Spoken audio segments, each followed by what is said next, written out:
Entonces vamos a comenzar nuestra escuela dominical. Yo quiero invitarle a que estemos de pie y elevemos al Señor una oración en esta mañana.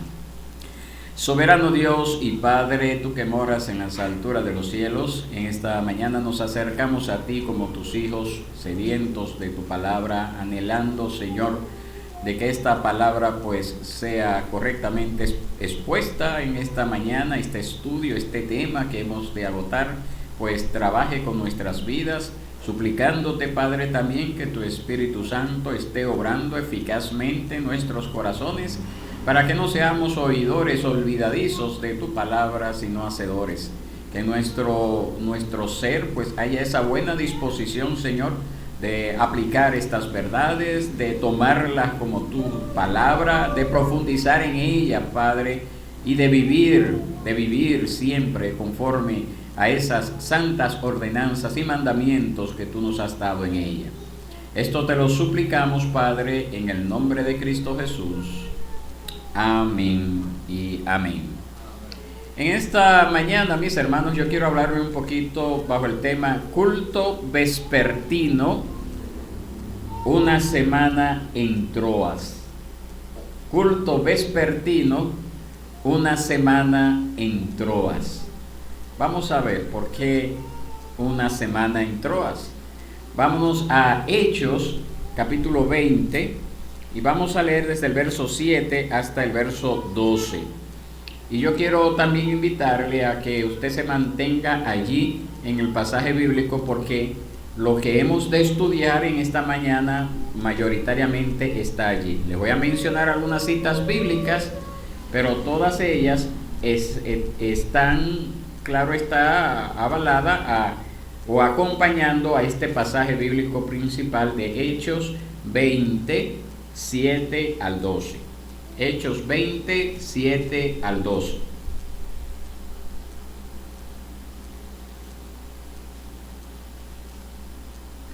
Nos dice así: el primer día de la semana, cuando estábamos reunidos para partir el pan, Pablo les hablaba, pensando salir al día siguiente, y prolongó su discurso hasta la medianoche. Había muchas lámparas en el aposento alto donde estábamos reunidos, y estaba sentado en la ventana un joven llamado Eutico.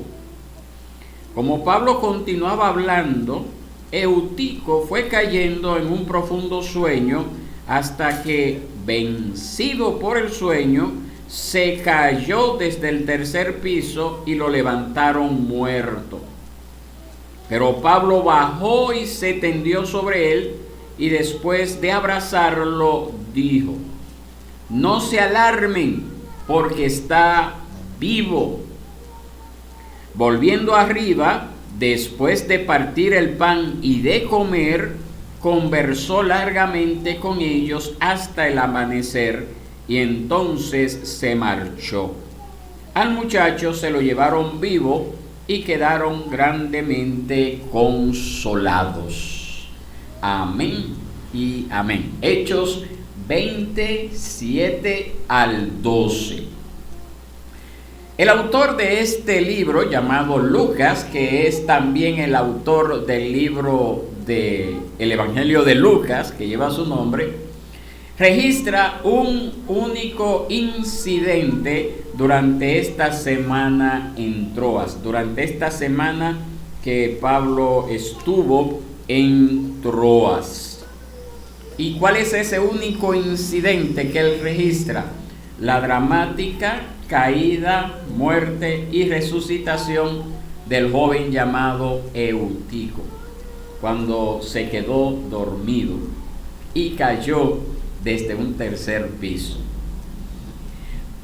Por haber transcurrido en el contexto de un servicio de adoración, por haber transcurrido en ese contexto, este episodio nos instruye a nosotros en el área de lo que es la adoración cristiana, especialmente de lo que fue la adoración cristiana de los cristianos del primer siglo, de los primeros años de la iglesia, del nuevo pacto.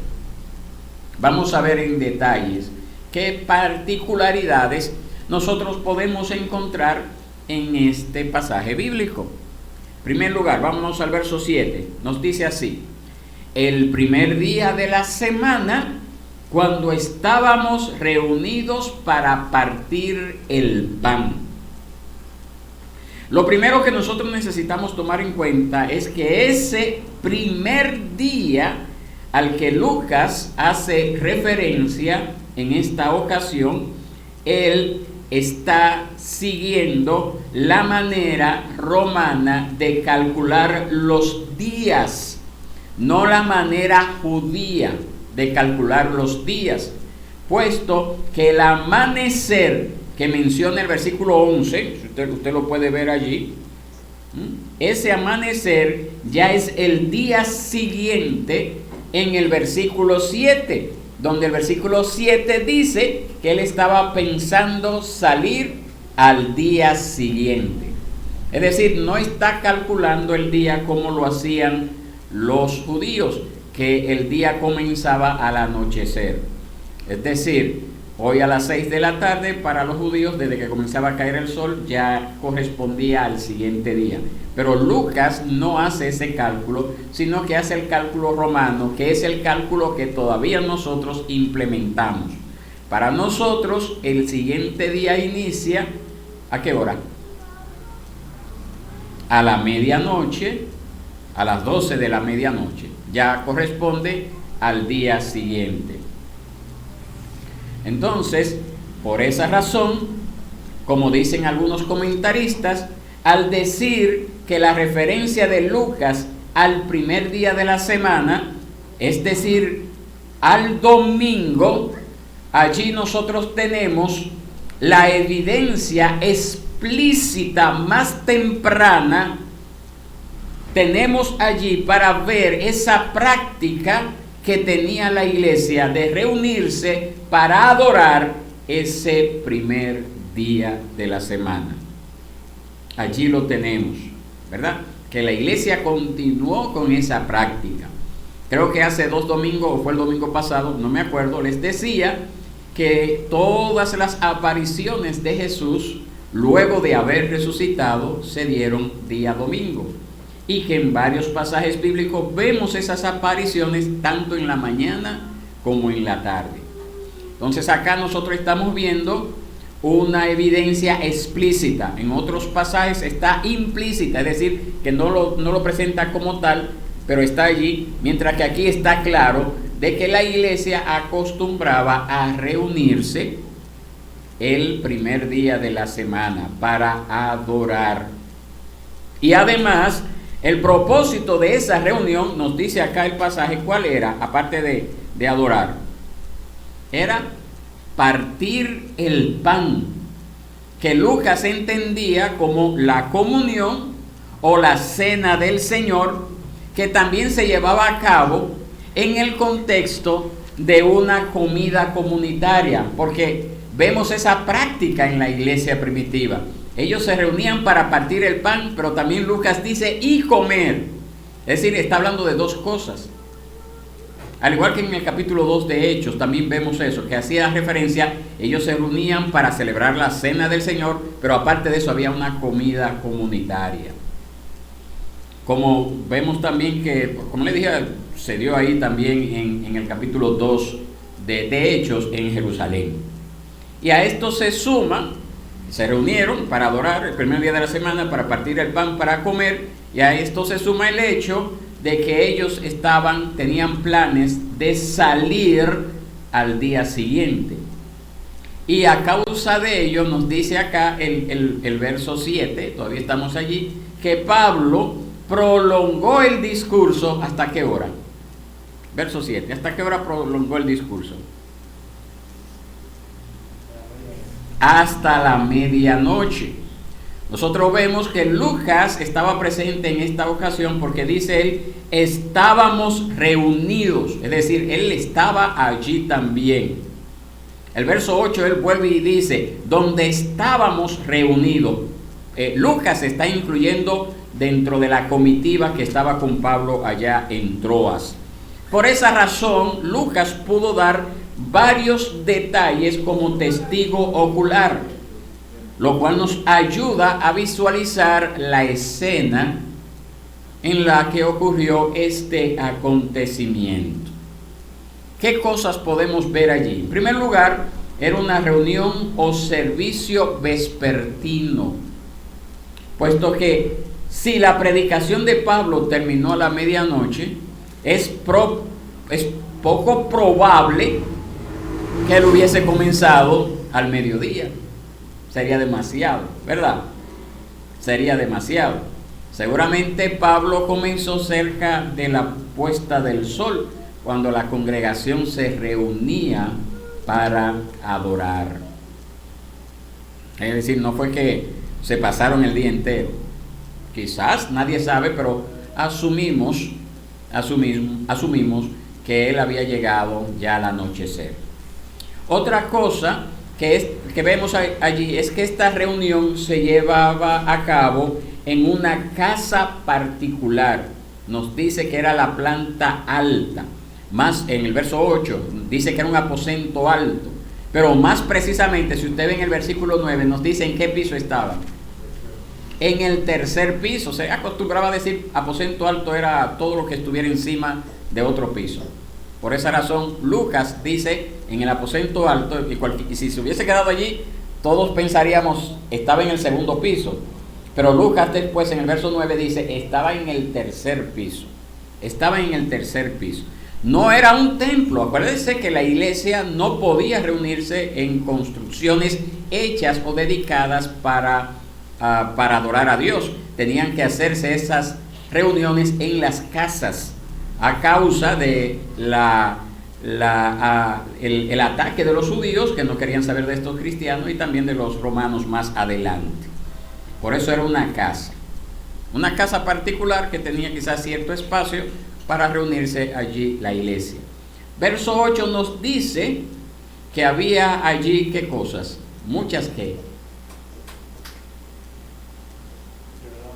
Muchas lámparas en el aposento alto donde estábamos reunidos.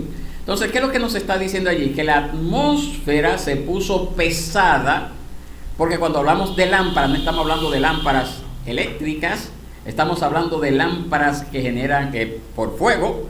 Entonces, un lugar donde hay muchas lámparas provoca que comience a acumular el dióxido de carbono, que es el que produce eso, ¿verdad? Creo que es el, ¿verdad que sí, Wendy? Eso es lo que produce el fuego, ¿verdad? Un sitio cerrado, con una ventana quizás solamente. Y por eso es que Lucas está entrando en esos detalles, mis hermanos. Había muchas lámparas donde estábamos reunidos, entonces todo estaba como predispuesto a que el ambiente se pusiera pesado para el que estuviera escuchando un discurso tan extenso por parte de este apóstol.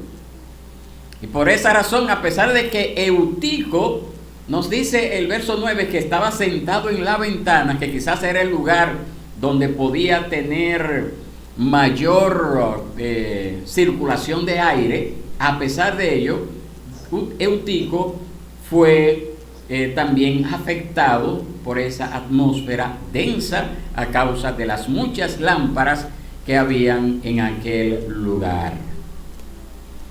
Un cuarto detalle es que aunque a Eutico se le llama joven en el versículo 9, en el versículo 12 dice un muchacho, y entonces nosotros podemos asumir que está haciendo referencia a un joven entre 8 y 14 años, un muchacho entre 8 y 14 años. Era un jovencito el que estaba allí, el que se llamaba Eutico.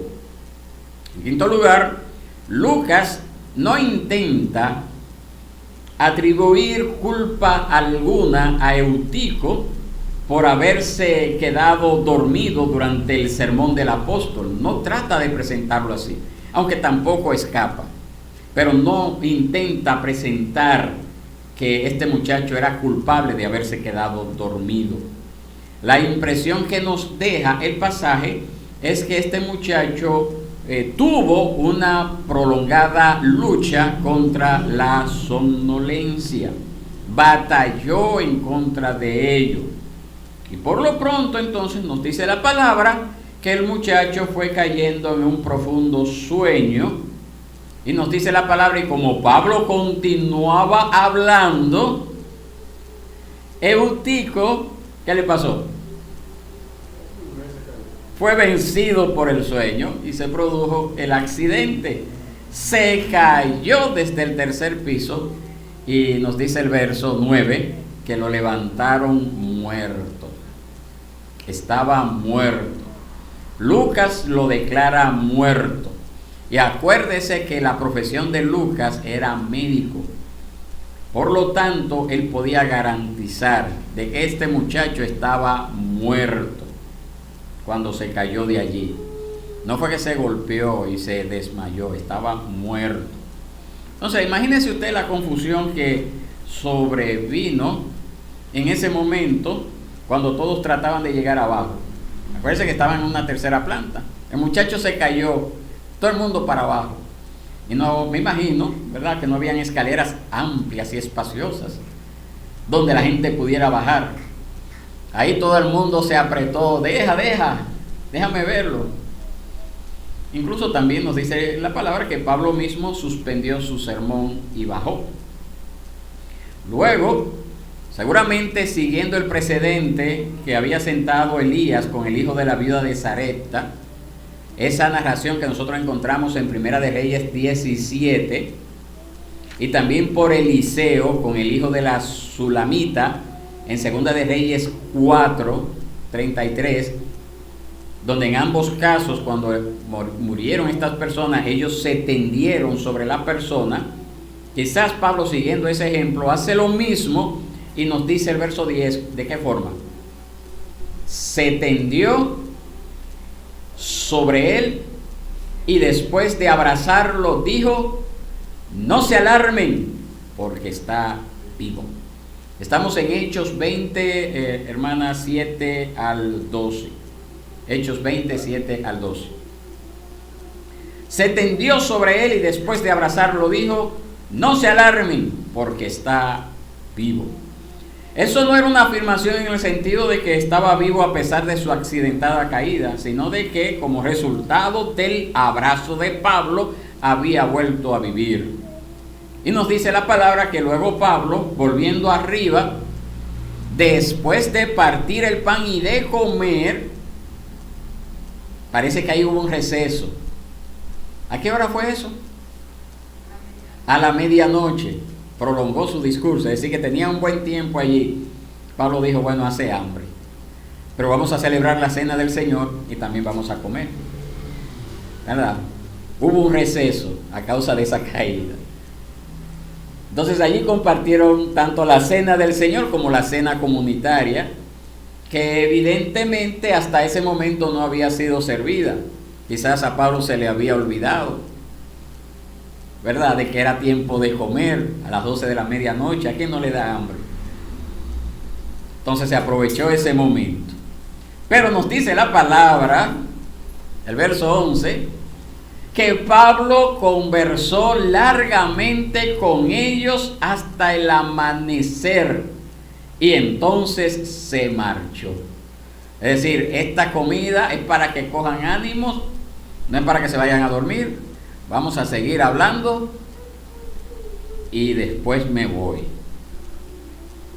Y nos dice el verso 12 que mientras tanto al muchacho, eso fue después, se lo llevaron. Podemos suponer que fueron sus parientes, sus amigos, vivos, se lo llevaron vivo y quedaron grandemente consolados. Y esa es la cita bíblica. En resumidas cuentas, allí está. Eso fue lo que ocurrió. Ahora, ¿qué nosotros podemos comenzar a extraer de allí para nuestra vida? ¿Qué principios podemos extraer? Aparte de que quizás ya tenemos algunos principios que hemos visto así brevemente. Bueno, nosotros lo primero que tenemos que tomar en cuenta es que aunque los discípulos leían y meditaban, oraban y cantaban a solas y así mantenían su comunión con Dios, De todos modos, nosotros vemos aquí que ellos se reunían para adorar a Dios y para así mantener comunión los unos con los otros. Se reunían, ¿qué día? El primer día de la semana, el día del Señor, el cual debe de ser observado religiosamente por todos los discípulos de Cristo. Si yo soy discípulo de Cristo, yo soy llamado a celebrar este día también, a vivirlo también, a invitar a otros también. Debo de hacerlo. Usted también como discípulo de Cristo. Era la costumbre de la iglesia primitiva en aquel entonces. Al partir el pan, se conmemora no solo el cuerpo de Cristo partido por nosotros para ser sacrificado por nuestros pecados, representa el cuerpo de Cristo partido para nosotros, como también es alimento y fiesta para nuestras almas. No solamente lo que ocurrió en aquella ocasión, eso es lo que simboliza, claro está, su cuerpo partido por nosotros, pero también viene a ser ese alimento espiritual para nosotros. Por eso participamos de la celebración de la cena del Señor. Por eso nos regocijamos, porque es una fiesta. Es una fiesta de la cual nosotros participamos. Y el modelo bíblico, mis hermanos, es que ellos se reunían para partir el pan todas las semanas. Todas las semanas. No era algo que ellos hacían una vez al mes, o una vez cada 3 meses, o quizás cuando se soñaban hacerlo. Nosotros vemos en el libro de los Hechos y otras citas bíblicas también que ellos se reunían todas las semanas, el día del Señor, el día domingo, para partir el pan. Era una celebración continua. Y claro, había una comida comunitaria muy buena también, muy buena. En los primeros tiempos se acostumbraba a recibir la cena del Señor cada día del Señor, celebrando así la muerte y resurrección de Cristo. Y precisamente en esta asamblea fue que Pablo predicó. La predicación del Evangelio debe de ir unida a la exposición a los sacramentos. No puede estar divorciado. Una cosa lleva a la otra. El bautismo se nos da como una evidencia única en la vida, pero participar de la cena del Señor es algo que debemos de hacerlo constantemente, juntamente con la predicación del Evangelio, en el contexto de una asamblea. Entonces ahí se cae esa enseñanza que tiene la Iglesia Católica Romana de que el cura bendice la hostia y se la puede mandar a una persona que está enferma en un hospital o en una habitación, en una casa. Siempre que nosotros vemos la celebración de la Cena del Señor es en el contexto de una reunión, de una asamblea, de un culto público en las Escrituras. Esa es la práctica bíblica y es la práctica que debemos de seguir. No podemos tomar de que los elementos y decir, lléveselo a fulano que está enfermo y que no puede llegar. No, mis hermanos, ese no es el modelo bíblico. Pero la Iglesia Católica, ustedes saben, la Iglesia Católica Romana, cuántas cosas se han inventado, y dentro de esa está el que el cura puede bendecir la hostia y mandársela con una monja a los que están enfermos. Eso es antibíblico. Siempre, vuelvo y repito, ellos hacen bien con celebrar la cena del Señor todos. Ellos lo hacen todos los días que tienen misa, pero el mandato es el día del Señor. Por lo menos lo hacen el día del Señor. Pero eso está bien, hasta ahí que ellos lo celebren todos los días, está bien. Pero donde se cae es cuando ellos utilizan esto como algo místico, de mandar la hostia a la casa de una persona que está enferma. No existe mandato bíblico al respecto, ni enseñanza al respecto. Otra cosa que nosotros podemos ver aquí, mis hermanos, y que es cierto, es que dormirse cuando se escucha la palabra es mala señal, señal de poca estima de la palabra de Dios. Nosotros debemos hacer lo que podamos para no dormirnos, sino lograr que nuestro corazón sea afectado por la palabra que oímos, de forma que echemos lejos el sueño. Tenemos que hacer de nuestra parte. Quizás este joven estaba luchando con el sueño, pero no pudo hacer uso de algún otro medio para no ser vencido por el sueño. Quizás necesitaba pararse. Acuérdese que no era era una casa, era un aposento alto, era un lugar donde él quizás podía haberse movido, no quedarse tranquilo en una ventana bajo el peligro evidente de lo que ocurrió. Entonces hay que luchar con eso, mis hermanos. Usted no puede dejar que el sueño le venza. Y acuérdese que habían condiciones, estaban las lámparas, estaba el ambiente, todo esto, el discurso de Pablo que se alargó mucho, pero él no supo batallar con ello. No supo batallar con ello. Eutico fue devuelto a la vida. Eso es la bendición que ocurrió en aquel momento. Pero si hubiese estado en otro contexto donde el Señor no le place traer a la vida a este hombre, o a este muchacho, a este joven, una vida perdida en ese momento a causa de un descuido. Otra cosa que nosotros podemos ver es que como ellos no sabían cuándo tendrían nuevamente la compañía de Pablo, lo aprovecharon lo mejor que pudieron y reconocieron que era mejor perder una noche de sueño con tal de que pudieran tener la bendición de escuchar las palabras del apóstol Pablo. Era preferible perder esa noche. Por esa razón estuvieron dispuestos a quedarse allí hasta el amanecer. Con cuánta rareza, mis hermanos, se pierden horas de reposo con el propósito de la devoción, del consagrar nuestras vidas al Señor, pero con cuánta frecuencia se pierde horas de reposo por la mera diversión o por el jolgorio pecaminoso. Con cuánta frecuencia nos quedamos a altas horas de la noche viendo televisión, cosas que no nos edifican, que no nos fortalecen, que no nos animan,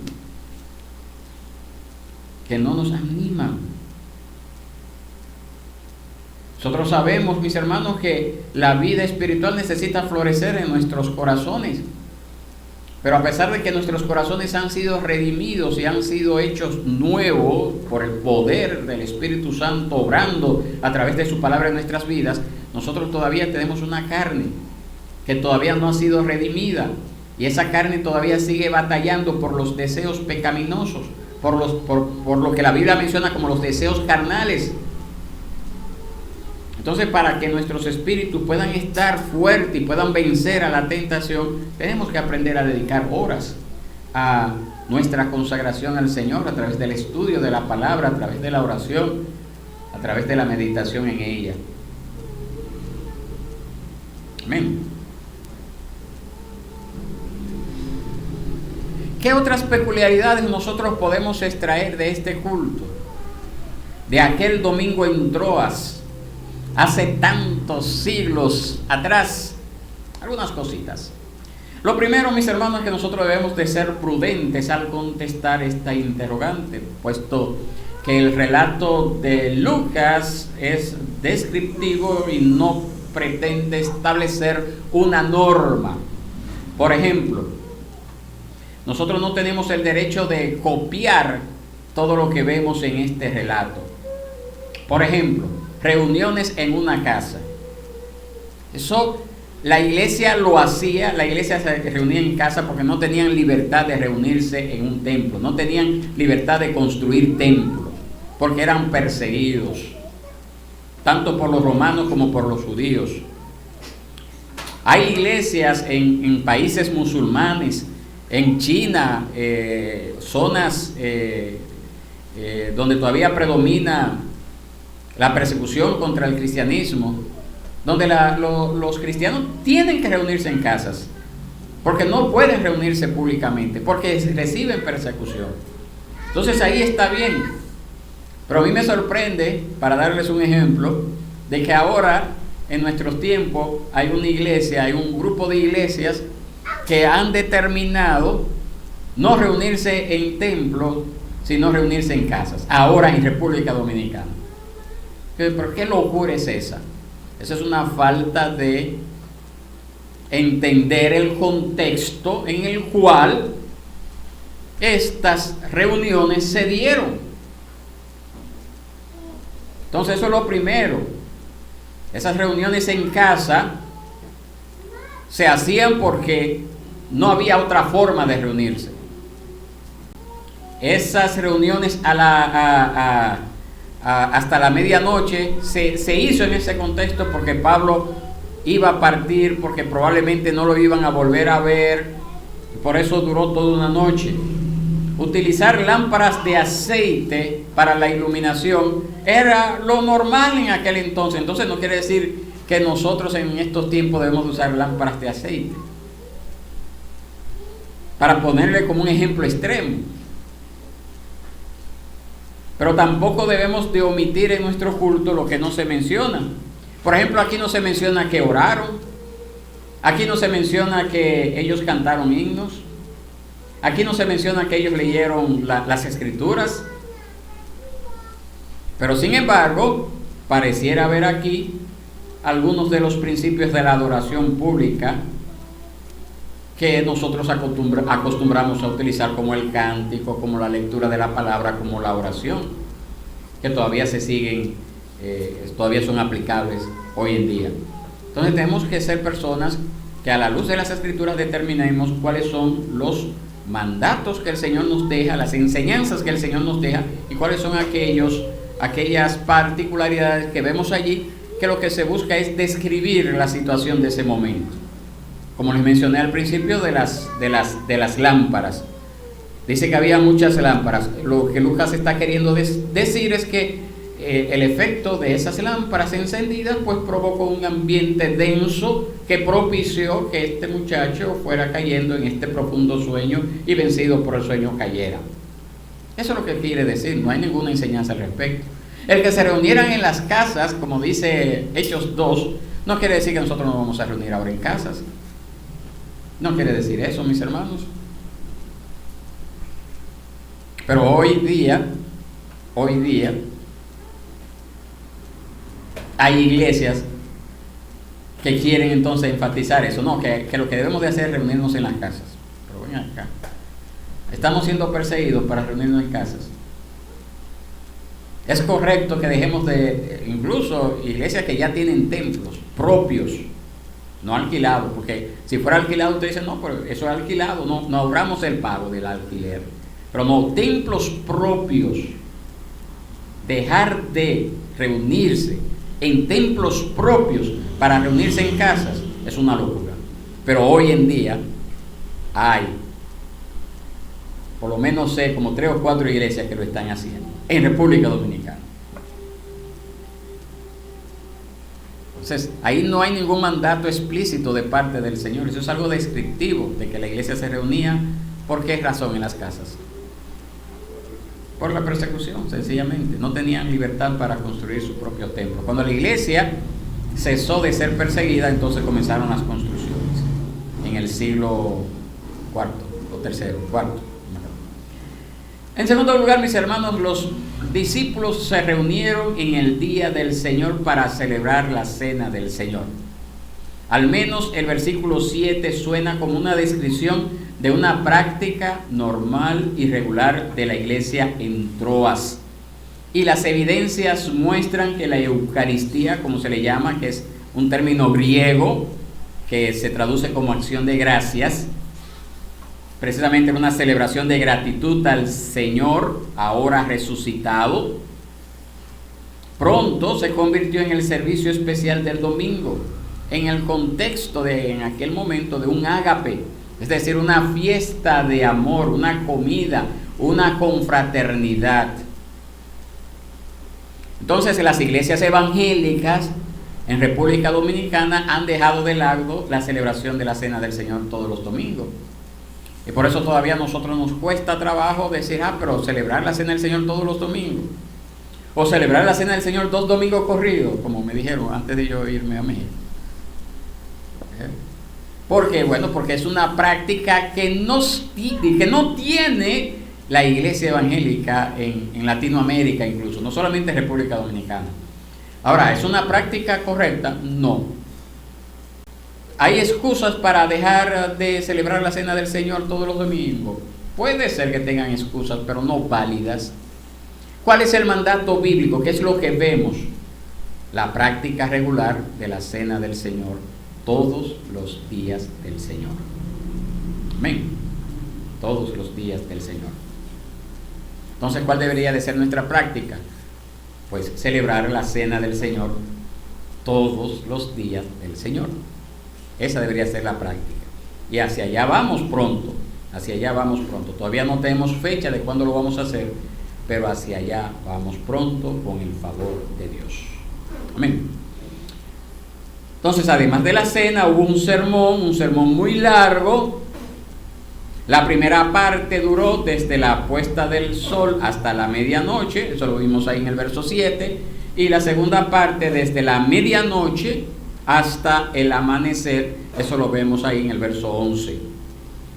No significa de que un sermón debe de durar 6 horas, no significa eso, pero también debemos de entender que en esta ocasión Pablo no dio un sermón estilo monólogo, en el cual él solo hablaba y todos los demás estaban escuchando, sino que Lucas usa el término dialegomai, un término griego, 2 veces en el verso 7 y en el verso 9. Ese término es el que se traduce en el español como diálogo. Usted ve que suena casi parecido, dialegomai, diálogo. Entonces, lo que suponemos a la luz de que utiliza Lucas este término 2 veces griego, es que Pablo en esa reunión no estaba exponiendo un sermón, no era un monólogo, no era Pablo hablando solo, sino que hubo un tiempo en el cual Pablo argumentaba algo, Pablo enseñaba algo, y había un tiempo de preguntas y respuestas, había un tiempo de aportes a la enseñanza. También en el verso 11, Lucas, en vez de utilizar dialegomai, utiliza el término homileo, que es de donde se traduce la palabra homilía, de donde viene la palabra homilética, que es la que tiene que ver con ya un sermón, que nuestra Biblia, la Nueva Biblia de las Américas, en el verso 11 la traduce como conversó largamente. Entonces nosotros podemos ver que allí había un clima más libre, había un clima más amplio que un sermón formal. Había un clima más distendido. Pero al menos el apóstol tomaba su responsabilidad de brindar enseñanza con toda seriedad y daba oportunidad que las personas entonces preguntaran. Y eso es lo que entonces en este caso nosotros como iglesia deberíamos de hacer, tomando como referencia los cultos vespertinos que iniciaremos el 20 de agosto, teniendo ya esa dinámica de mayor informalidad en nuestros cultos vespertinos. ¿Qué le parece a ustedes? Entonces, nosotros debemos de asumir como un reto, como un desafío que tenemos por delante, el que nos reunamos en esta primera etapa todos los domingos, todos los días del Señor, en la mañana, en la escuela dominical y en el culto, y luego de un tiempo de descanso, de alimento, regresemos cada 15 días, en esta primera etapa, cada 15 días, a nuestro culto vespertino. Y que en ese culto vespertino entonces haya mayor libertad para exponer ciertos pasajes de las Escrituras con una aplicación temática a la realidad de nuestro entorno en ese momento, mientras que en la mañana el culto tenga una aplicación expositiva de una serie de sermones, de libros específicos de las Escrituras, también con una aplicación de nuestro entorno real. Porque cuando hablamos de aplicación, no quiere decir que tema del sermón de esta mañana no tiene aplicación para nosotros hoy, por si se equivoca, ¿verdad? Para que usted no piense, no, que en la tarde que hay aplicación para nosotros y en la mañana no, también hay. De hecho, el hecho de venir aquí en la mañana y participar de nuestra escuela dominical debe de ser con el objetivo de extraer alguna aplicación práctica para nosotros al reunirnos en este tema específico también en la tarde del día domingo. ¿De qué forma esto va a beneficiarnos a nosotros cuando nos reunimos como iglesia? Amén. Hoy día, mis hermanos, a través del mundo, la gente observa la semana de 7 días. Pero en los días de Pablo, solo los judíos piadosos y los cristianos tenían un calendario en el cual la semana tenía 7 días. Usted dirá, ¿pero qué significa eso? Que para los cristianos y los judíos la semana tenía 7 días y para los otros no. ¿Qué significa eso? ¿Qué usted entiende cuando yo le digo eso a ustedes? Que para los cristianos y los judíos en el siglo I la semana tenía 7 días, pero para los otros, los que no eran cristianos ni eran judíos, no tenía 7 días la semana. Sí, la dama primero.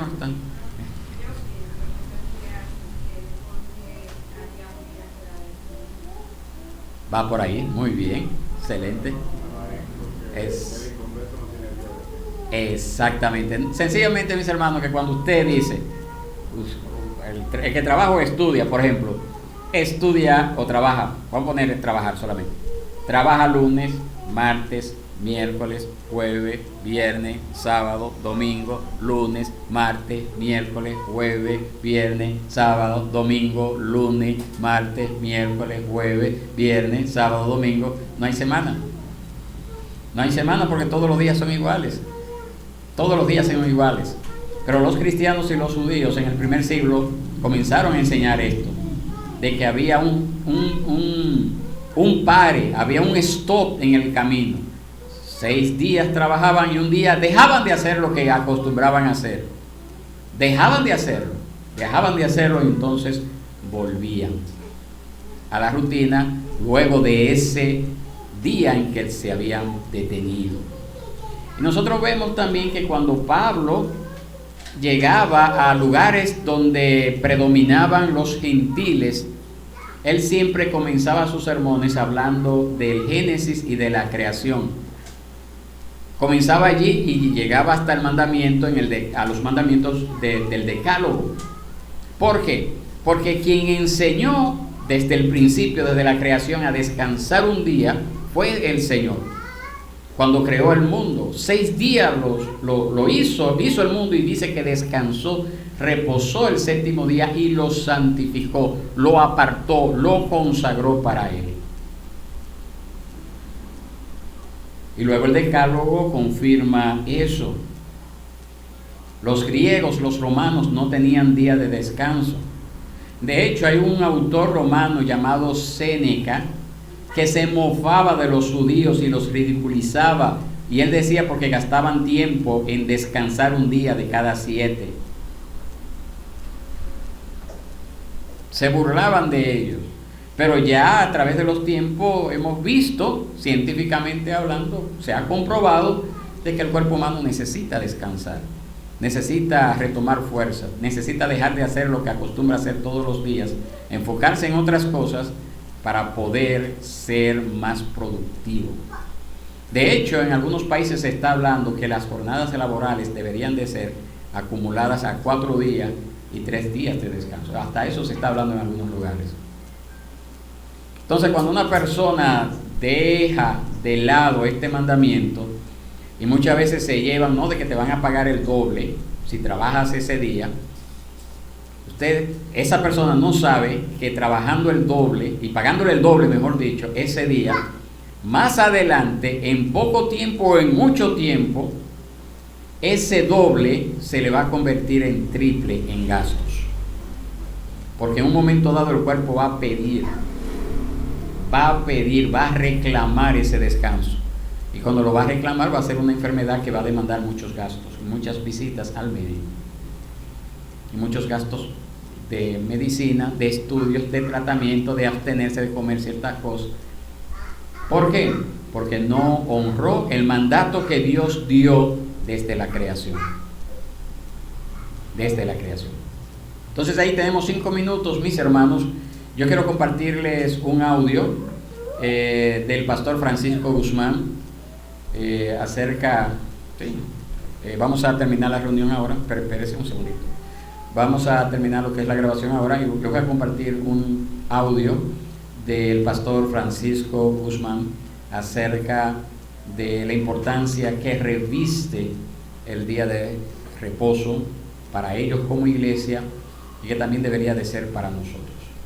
Dejamos por acá la transmisión y si hay preguntas la tenemos después del audio.